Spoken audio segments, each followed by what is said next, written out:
Europa, el viejo continente donde surgen grandes como Leonardo da Vinci y también donde ocurre el torneo más emocionante para cualquier fan de fútbol. Hoy les hablaremos sobre la Europa del siglo XVI. Ahora, sin más preámbulo, iniciemos. Los europeos. Los franceses con su buen par de croissants, los italianos con su buen par de pizzas y los alemanes con su buen par de cerveza. Así es como yo miro a cada sociedad europea. Los divido mediante comidas. Pero antes que este fuera el caso, las cosas eran muy distintas. Primero que todo hay que mencionar que hay un crecimiento global. Se empieza el desarrollo de la colonización, inicialmente hacia América y el sur de Asia. Esto se da a varias series de factores sociales como económicos. Obviamente la estructura social de ese entonces era muy distinta a la de hoy en día. Se dividía en dos categorías, los privilegiados y los no privilegiados. Dentro de los privilegiados tenemos a la nobleza del clero. Dentro de estos tenemos reyes, duques, obispos, baronesas, hidalgos y monjes. No pagaban impuestos, se les otorgaba el uso de armas, tenían los cargos más importantes en el gobierno, eran propietarios de grandes tierras. Los no privilegiados eran la gente común. Aquí tenemos a los campesinos y a la burguesía, constituida de comerciantes o artesanos. Ellos sí pagaban impuestos, no se les permitía el uso de armas, no tenían acceso a cargos importantes dentro del gobierno y había una gran diferencia entre riquezas. Durante el siglo XVI, o mejor dicho, toda la edad moderna, se siguió esta pirámide. Es una basura por el imbalance entre los privilegiados y no privilegiados, porque todo era cuestión de qué familia nacieras. No depende de ti si seas pobre o rico. Hay una enorme desigualdad de leyes y el sistema solo favorecía a los ricos. Pero bueno, gracias a esta pirámide se dan las grandes revoluciones como la Revolución Francesa.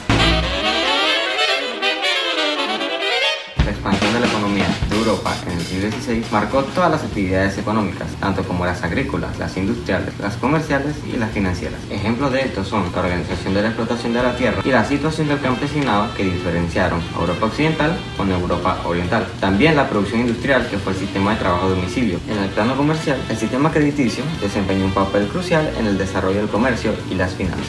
El sector agrícola proporcionaba el sustento a la población y materias primas como animales y vegetales a las manufacturas urbanas. Era en todos los países del continente el más importante de los sectores económicos, en el que trabajaban más personas. Por la economía, puede afirmarse que el conjunto de la población europea aumentó sus efectivos entre 1500 y 1600, de 80 a 100 millones de habitantes, es decir, a un 25%.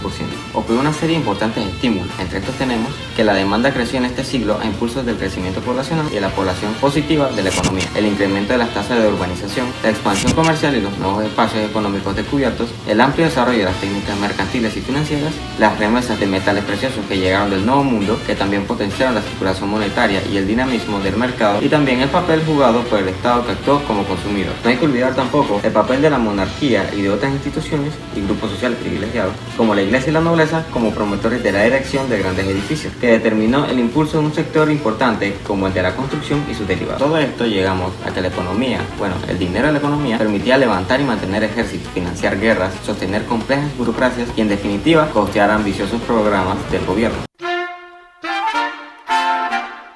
En el siglo XVI, las nuevas ideales causaron los cambios de las ideas políticas, que entendieron a fortalecer el poder de los monarcas frente a la iglesia y a la clase nobiliaria. Los pensadores políticos desligaron la política de la teología, difundiendo la enseñanza que cada príncipe era soberano de su territorio y que no le debía obediencia a nadie, incluyendo al Papa. Los más influyentes en esto fueron Maquiavelo, Tomás Moro y Domino. Aparecen las monarquías absolutas, el inicio de los estados modernos, donde el poder se concentra en las manos del rey. El rey Iván IV, también conocido como el Terrible, introdujo las importantes reformas políticas y administrativas. Además de practicar la política de la expansión territorial, conquistó los kanatos de Kazán y Astrán. Los reinados de las coronas de Castilla y de Aragón estuvieron inmersos durante el siglo XVI en un proceso de asimilación de su pertenencia a una monarquía de carácter plurinacional que se estaba configurando. En este marco político, el programa de uniformidad religiosa iniciado por los reyes católicos también continuó desarrollándose mediante la aplicación de medidas educativas y representativas en la relación de las comunidades mudéjares asentadas en la península ibérica.